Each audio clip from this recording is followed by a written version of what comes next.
안녕하세요. 까치살모입니다. 인도네시아가 터키의 칸에게 관심을 표명했다고 해서 그 이야기를 할까 합니다. 그 전에 앞서서 원래 제가 분명 4월쯤에 폴란드 현지에서 흑표 2차 양산 계약이 체결될 거라고 했었는데요.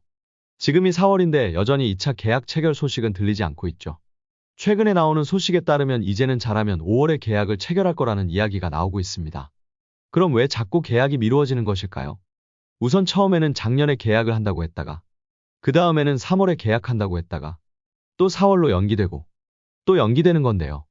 우선 4월로 연기될 때는 폴란드 현지에서 있을 2차 계약 체결식에 폴란드 측에서 우리나라의 국방부 장관의 참여를 요청했으나 우리나라의 국방부 장관이 없기 때문에 우리 측에서 그럼 국방부 장관 대신에 장관 대리인 차관을 보내도 되냐고 문의를 했고, 그래서 폴란드 측에서 그럼 국방부 장관이 참여할 필요 없다는 답변이 와서 한 달 정도 밀린 것으로 알고요. 그래서 4월에 계약을 체결할 줄 알았는데 4월에도 힘들고 5월에 체결한다는 이야기가 나왔지만 현대로템 측에서는 5월에 체결된다는 이야기는 금시초문이라는 이야기가 나오게 됩니다. 그리고 현대로템 측에서는 올해 상반기에 계약을 체결하기 위해서 노력하고 있다는 답이 나오게 됩니다. 그럼 무엇 때문에 계약이 계속 밀리는 것일까요? 뭐 다른 이유가 있을 수도 있는데요. 제가 알아본 바로는 지금 폴란드 현지에서 좀 재미있는 일이 벌어지고 있습니다. 무슨 일이냐면요.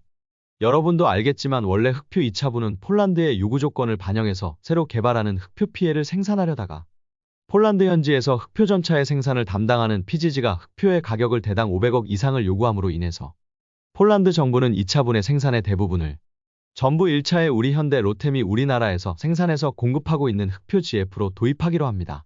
물론 흑표 2차 사업은 흑표 PL의 개발이 포함이기 때문에 어느 정도 물량이 될지는 모르겠지만 당연히 흑표 PL도 수량에 포함은 되어 있는 것으로 알고 있습니다. 그러나 흑표 GF에 비해서 흑표 PL의 양은 그리 많지 않은 것으로 알고 있습니다. 그런데 문제는 이 때문에 폴란드 현지에서 좀 문제가 생겼습니다. 그건 바로 폴란드 글리비체 지역에 있는 방산기업인 부마르 와벤디라는 기업의 노조에서 폴란드 시간 기준으로 지난달인 26일경에 공장 정문에서 흑표 2차 계약을 촉구하는 시위를 벌였다고 합니다.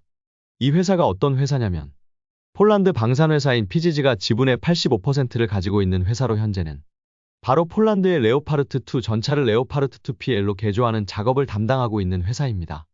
그리고 폴란드 현지에서 흑표를 생산하기로 계획되어 있는 회사이기도 합니다. 그런데 레오파르트2의 개량 사업은 앞으로 1년에서 1년 반이면 끝난다고 합니다. 그래서 지금 당장 계약을 해도 흑표의 생산은 2028년이나 2029년부터 시작하게 되고 그럼 자신들은 정리해고를 당할 거라고 하는 거죠. 그런데 웃기는 게 결론은 폴란드가 우리나라에 흑표를 선정한 건 바로 레오파르트2의 개량 사업이 실패했기 때문입니다. 그리고 레오파르트2의 개량 사업이 실패한 이유가 분명 부품 공급이 늦은 독일 때문도 있지만 바로 레오파르트2의 개량을 담당하는 업체에서 너무 늦은 속도로 개량을 하고 개량 비용도 너무 많이 요구해서입니다. 그래서 이번 시위는 참 뻔뻔하기도 하다는 생각이 드는데요. 아무튼 그런데 문제는 흑표 2차 생산은 PGG의 무리한 흑표 가격 요구로 인해서 2차 공급분 대부분이 흑표 PL이 아니라 흑표 GF를 우리나라에서 즉 도입하기로 했다는 점입니다. 그래서 아마 이 문제 때문에도 현지에서 노조가 들고 일어난 것 아닌가 하고 생각이 들고요. 아마 지금 계약이 지연되는 이유도 바로 폴란드 현지에서 생산되는 흑표 PL의 물량이 너무 줄어든 것과 관련해서 PGG의 반발과 노조의 반발이 있어서 같습니다. 참고로 이 회사에서는 바로 크랩 자주포도 생산하고 있는 것으로 알고 최근에 한화에서 이것과 관련해서 상당히 큰 계약을 체결한 것으로 알고 있습니다. 바로 K9 자주포의 차대를 공급하는 대략 4천억 대의 계약을 체결했는데요. 결론은 이 계약은 바로 크랩 자주포의 차대를 공급하는 계약이고 제가 보기에는 이 공장이 전차의 일감이 줄어든 부분을 크랩 자주포의 생산량 증가로 보충을 하려고 폴란드 정부에서는 생각하고 있는 것 같습니다. 여러분도 알겠지만 지금 크랩 자주포는 폴란드 군대뿐만 아니라 우크라이나에도 공급되고 있고 공급량이 너무 부족해서 수요에 비해서 공급이 따라가지 못하고 있습니다. 그래서 이 회사는 그동안 그냥 크랩 자주포나 더 열심히 만들면 될 것 같은데 그래도 이런 식으로 정부를 상대로 압박을 하고 있네요. 누가 흑표 전차 한 대에 500억이나 요구하라고 했나요? 그러니 폴란드 정부에서도 예산을 아끼기 위해서 폴란드 현지 생산량을 줄인 건데 바로 노조가 시위에 들어가다니 폴란드 노조도 참 대단하기는 한 것 같습니다. 이 사업 자체가 자신들 회사에서 하던 레오파르트2의 개량 사업이 실패해서 하는 건데 참 뻔뻔하다고 해야 하나요? 아무튼 그래서 이 문제 때문에 지금 흑표 2차 계약이 차일피일 밀리고 있는 것으로 보입니다. 그럼 인도네시아 문제로 다시 돌아와서 또 인도네시아가 꼴값을 떨고 있네요. 인도네시아가 터키의 칸 전투기에 관심을 표명했다고 합니다. 이건 어디서 나온 이야기냐면요. 인도네시아의 현 대통령인 프라보위가 터키를 국빈 방문했는데요. 터키의 에르도안 대통령과의 공동성명에서 나온 내용이라고 합니다. 현재 인도네시아는 터키와 상당히 밀착 관계인 상태입니다. 당장 인도네시아는 이미 터키의 TB3 바이락타르와 아킨지 무인기, 거기에 칸지대지 전술탄도 미사일과 히사르 지대공 미사일 등을 도입하기로 했는데요. 제가 전에 인도네시아가 우리나라 조선업체들에게 항공모함을 건조해 줄 것을 원하고 있다고 이야기한 바가 있는데요. 이때 저는 그 항공모함은 주로 헬기 수송용이라고 이야기했는데요. 정확히는 헬기 수송용이자 무인기 모함입니다. 현재 인도네시아는 새로운 항모를 건조해서 터키가 자국의 아나돌루 상륙함에서 TB3 바이락타르를 운용하는 것처럼 인도네시아도 자신들의 항모에서 TB3를 운용한다고 합니다. 그래서 요즘 인도네시아와 터키가 상당히 친밀해진 상태인데요. 그런데 여기에 이번에는 터키에 칸을 도입한다는 이야기가 나온 것입니다. 지금 인도네시아 말대로 하면 인도네시아는 프랑스의 라팔 전투기와 그리고 미국의 F-15, 거기에 우리의 KF-21을 이미 도입하기로 한 상태인데요. 여기에 터키의 칸까지 포함하면 최소한 동남아 국가 중에서는 가장 강력한 공군력을 가지게 되는 것입니다. 그러나 이게 얼마나 헛소리인지는 여러분도 잘 아실 것입니다. 당장 이미 인도네시아가 도입하기로 한 라팔 같은 경우도 최종적으로는 42대를 도입한다고 하고 있지만 당연히 프랑스도 인도네시아를 믿을 수 없기 때문에 돈이 들어오는 대로 계약을 이행하고 있고, 그래서 현재 계약이 실제로 이행되어서 프랑스에서 생산이 시작한 기체는 6대뿐입니다. 나머지 기체에 대해서는 인도네시아가 자금을 마련하면 그때 이행이 되게 되는데요. 저는 과연 인도네시아가 나머지 기체에 대한 자금을 마련할 수 있을지 자체가 의문이고요. 그래서 최악의 경우는 인도네시아가 도입하는 라팔은 6대로 그칠 수도 있습니다. 거기다가 아예 F-15에 대한 계약 이행은 안 되고 있는 것으로 알고요. 거기다 우리 KF-21은 두말할 필요도 없고요. 현재 인도네시아는 우리와 KF-21을 공동 개발하기로 하고 1조 6천억의 개발비 분담금을 내기로 했지만 지금은 분담금을 6천억으로 줄였고, 그나마도 분담금 삭감에 따른 세부 계약 내용은 1년째 전혀 협상이 이루어지지 않고 있습니다. 그래서 현재 인도네시아 항공산업은 붕괴 직전인 상태입니다. 여러분도 알겠지만 인도네시아는 국영항공기 생산회사인 PTDI에서 과거에 CN-235 수송기를 생산하기도 했지만 지금은 고작 해야 섬이 많은 인도네시아 특징 때문에 작은 경비행기급 기체가 많이 필요하다고 해서 경비행기를 생산 중일 뿐입니다. 그래서 인도네시아 국영항공기 회사는 아주 심각한 경영난에 빠져 있다고 하는데요. 최근에는 어떤 일이 있었냐면 인도네시아의 국영항공기 생산회사인 PTDI에서 직원들의 월급을 주지 못하는 일이 발생을 했고, 대통령이 나서서 월급 지급 약속을 하기도 했습니다. 그래서 인도네시아는 어떻게든 PTDI의 일감을 찾아야 하고, 그래서 우리 KT1의 생산 라인을 이전해 가서 생산한다는 이야기까지 나오는 것입니다.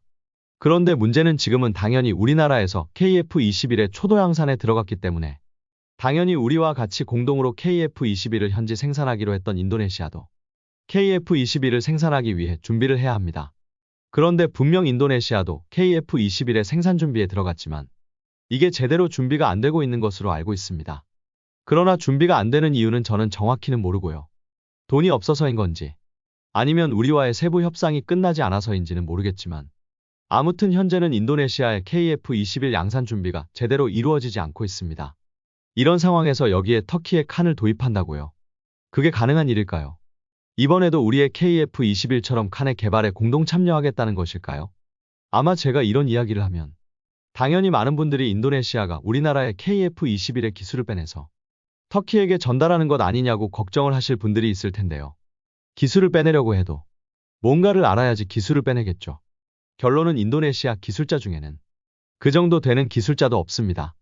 당장 이번에 우리나라의 공동개발에 참여하기 위해서 들어왔던 기술자들이 기술을 빼돌리려다가 발각되었지 않습니까? 그런데 그때 인도네시아 기술자들이 빼돌리려던 것도 특별하게 중요한 내용이 없었습니다. 한마디로 말해서 이 사람들의 기술에 대한 이해도가 낮아서 기술을 빼내려고 해도 뭔가를 알아야 빼돌리는데 그 정도 수준도 안 되었던 것입니다.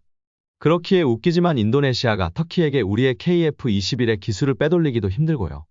그럼 기체를 해부해보게 해준다던가 할 수 있을 것 아니냐 할 수 있는데요. 이미 우리 카에는 KF-21의 핵심 장비에 대해서는 봉인 조치를 하기 때문에 당연히 핵심 장비를 분해해보는 것도 불가능합니다.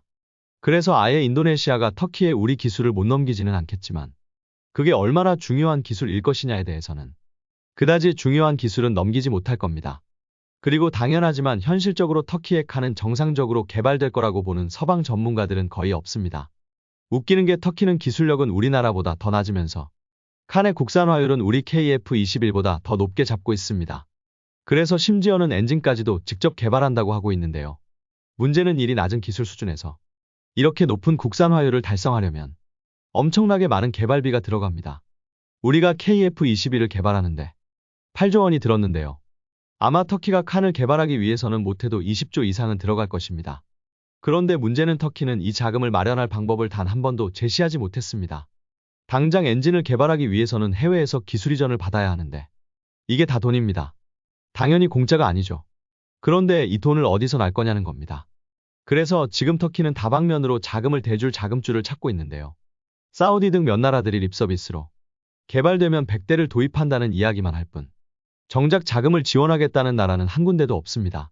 사우디도 어디까지나 개발되면 100대를 산다는 거지 개발비를 지원하겠다는 이야기를 한 적도 없고요. 아마 그래서 터키는 내심 인도네시아가 칸의 개발비를 지원해 줄 것을 기대하겠지만 인도네시아는 그럴 돈도 없고 그리고 인도네시아가 우리 KF-21을 포기하고 칸의 개발비를 지원한다고 해도 얼마나 하겠습니까? 고작해야 1조 원이나 2조 원 정도일 텐데 그걸 가지고는 터키가 부족한 자금 문제를 해결할 수도 없고요. 무엇보다도 만일 인도네시아가 우리의 KF-21을 버리고 터키의 칸의 개발에 참여한다면 인도네시아의 항공산업은 붕괴하게 됩니다.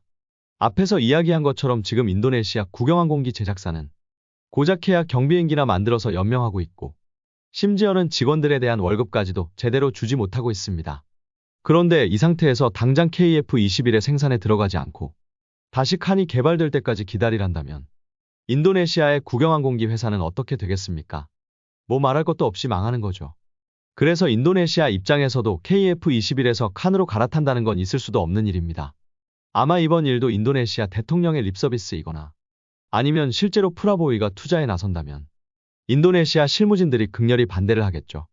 솔직히 우리 입장에서는 인도네시아가 필요한 건 정말 얼마 안 남았습니다. 이제 조금만 있으면 인도네시아 말고도 우리나라에 KF-21을 도입하겠다는 나라들이 속속 나올 것이고 그럼 그때가 되면 더 이상 우리에게 인도네시아가 꼭 필요하지는 않게 됩니다. 한마디로 그때가 되면 우리는 얼마든지 인도네시아를 버릴 수 있다는 것입니다. 그리고 지금부터 이야기를 하는 내용은 저도 들은 이야기가 있어서 준비하던 주제인데 김민석 님이 거의 비슷한 내용을 비즈한국에 기사로 올리신 게 있어서 일부 인용했는데요. 솔직히 요즘 방산업계에서는 어떤 이야기가 나오고 있냐면요. 바로 KF-21이 수출이 잘 되어도 문제라는 것입니다.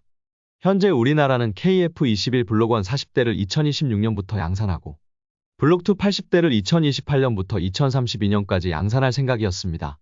그런데 문제는 우리나라는 2032년까지는 KF-21을 해외에 수출할 계획이 없었다는 것입니다. 그래서 지금 생산 라인이 딱 국내 생산분만을 준비하고 있습니다. 그도 그럴 것이 누가 KF-21 블록1을 사겠다고 할 줄 알았을 것이며 아무리 블록2라고 해도 아직 우리 군에도 배치되지도 않은 기체를 사겠다고 나서는 나라가 있을 줄 알았겠습니까? 보통은 전투기가 개발되어서 그 전투기가 자국 군대에 배치되어서 어느 정도 신뢰성이 입증된 다음에 수출되는 게 보통이니 일이 빨리 수출될 거라고 우리는 전혀 생각하지 않았고 그래서 생산 라인도 딱 우리나라 공급분만을 고려한 상태입니다. 거기다가 지금 인도네시아의 KF-21 생산 라인 구축도 정상적으로 이루어지고 있지 않기 때문에 원래 인도네시아 현지에서 생산되어야 할 많은 부분을 우리나라에서 대신 생산해 주어야 할 수도 있는 상태입니다. 그런데 지금 여기저기에서 우리 KF-21에 대한 수출 이야기가 벌써부터 나오고 있고 이리 되면 우리는 선택을 해야 합니다. 무엇을 선택하냐면요. 바로 우리나라 전력 공백을 메꾸는 걸 우선시해서 수출을 포기할 것인가 아니면 수출을 위해서 우리의 전력 공백을 메꾸는 걸 뒤로 미룰 것인가입니다. 그러나 우리는 항상 그러하듯 수출을 우선시했었죠. 우리는 지금까지 심지어 우리 군을 위해서 만들고 있던 무기도 수입국이 원하기만 한다면 수입국에게 우선 공급해왔습니다. 당장 흑표전차가 그러했고 폴란드에 처음에 공급했던 FA-50도 원래는 우리 공군을 위해서 생산하고 있던 걸 급하게 폴란드에 보내준 것입니다. 그래서 현실적으로 우리가 수출을 포기할 리는 없고 결론은 그러면 우리는 그로 인해서 발생하는 전력 공백을 어떻게 메꿀 것인가입니다. 엄밀하게 말해서 이미 그것을 대비하기 위한 조치는 들어가 있는 건데요.